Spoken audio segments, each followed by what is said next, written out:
Shooting erupts in the U.S. A gunman opened fire at a grocery store in Boulder, Colorado, killing at least 10 people, including the first police officer to arrive on the scene. Authorities say a suspect is now in custody and no motive has been established yet. The suspected gunman was also injured during the shooting. His right leg appeared to be covered in blood and was limping as he walked. The first thing I want to say is I want to say our hearts of this community go out to the victims of this horrific incident.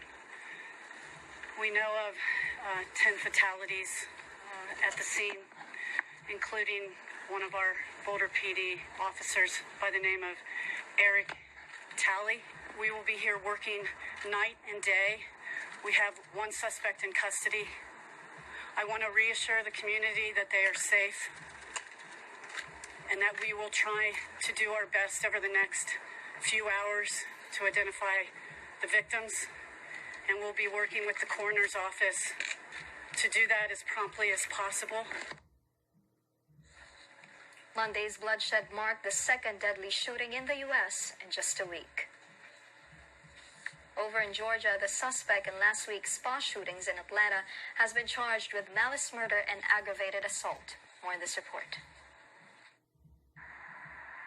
The 21-year-old man accused of killing 8 people, predominantly Asian women, in Atlanta last Tuesday is facing additional charges of malice murder and aggravated assault. That's according to the Cherokee County Sheriff's Office, which said Monday its deputies were still investigating the crime and gathering evidence and would not be making further comments on the case at this time. Malice murder is an offense in the state of Georgia, which alleges implied or expressed malice. Robert Aaron Long was chased by police and taken into custody just hours after last week's violent rampage across 3 spas in the Atlanta area and has been charged with 8 counts of murder.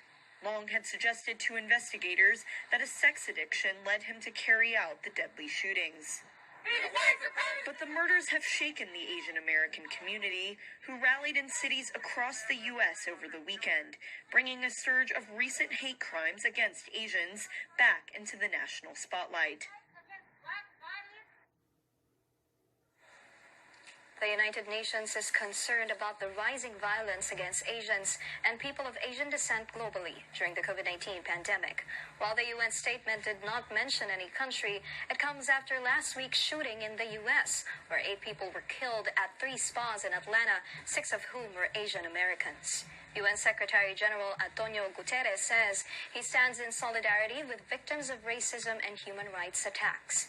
Hate crimes against Asian Americans have spiked since former U.S. President Donald Trump began referring to COVID-19 as a China virus. While President Joe Biden has already denounced the attacks and called for a COVID-19 hate crimes bill, a policy expert says he still needs to be called out for failing to live up to some of his promises of diversity. This pandemic at one point will be over, and perhaps even this wave of attacks will die down.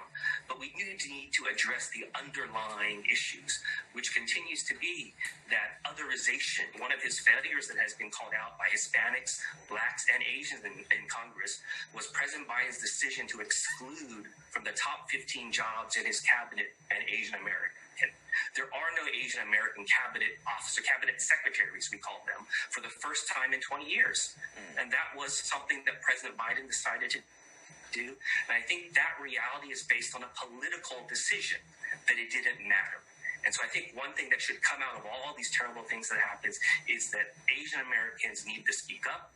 It does matter when a U.S. president that in many ways is such an ally of diversity made that decision to exclude an Asian American cabinet secretary for the first time in more than 20 years.